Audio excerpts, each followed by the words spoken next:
The rain fell. It fell hard and cold upon the city streets. A little white cat sat hunched beneath a dripping awning. He was very small. His fur, usually white as fresh snow, was matted and grey with grime and dampness. Each drop of rain felt like an icy finger, prodding at his thin frame. He shivered, a constant tiny tremor that shook his entire body. He was so very hungry. His stomach felt like an empty cave, echoing with a dull ache that never truly went away. He closed his eyes just for a moment, trying to remember a time when he had felt warm, when he had felt full. The world was a blur of grey shapes and harsh sounds. Cars splashed through puddles, sending up sprays of dirty water that made him flinch. People hurried past, their faces hidden by umbrellas, their footsteps quick and purposeful. No one saw him, or if they did not stop. He was just another shadow in the deepening gloom of the stormy afternoon.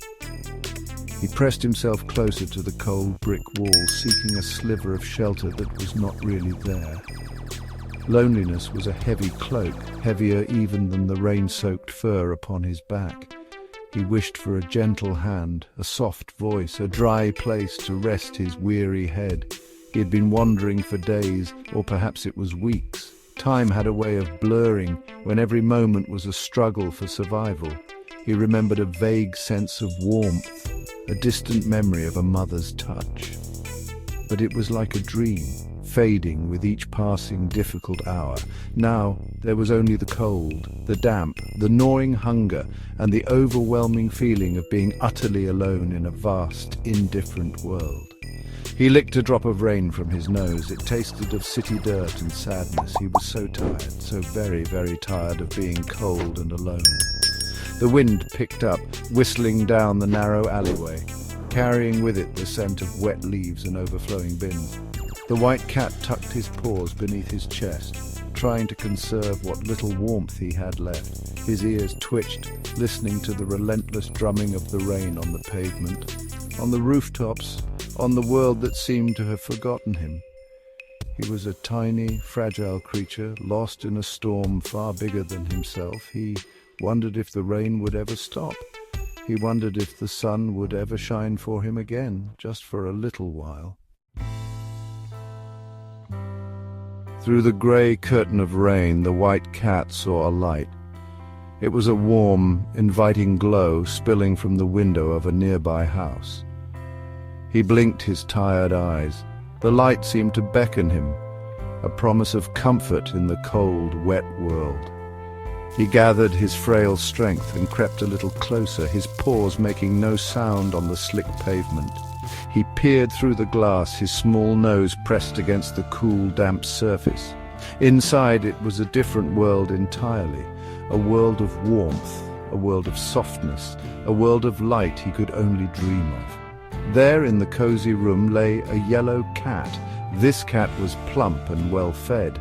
Its fur was the color of sunshine, thick and glossy. It was curled up on a plush cushion near a crackling fireplace, its eyes half closed in contentment. A small saucer of creamy milk sat beside it. The yellow cat occasionally stretched a lazy paw, then dipped its pink tongue into the milk, lapping it up with slow, satisfied sounds. The white cat watched, his own hunger a sharp pang in his belly. He could almost smell the sweet richness of the milk, almost feel the radiating warmth from that distant, cheerful fire. The contrast was a painful thing to behold. Outside, the rain poured down, relentless and unforgiving. Inside, there was peace and plenty. The white cat's heart ached with a longing so intense it almost made him cry out. He imagined what it must be like to be the yellow cat, to feel so safe, so secure, so utterly cherished.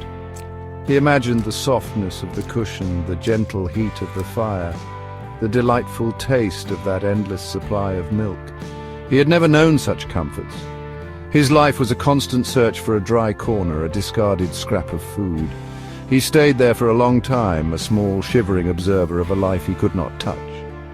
The window pane grew misty from his ragged breath.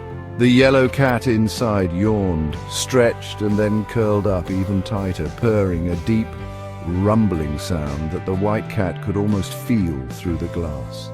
It was a sound of pure happiness, a sound so alien to his own experience.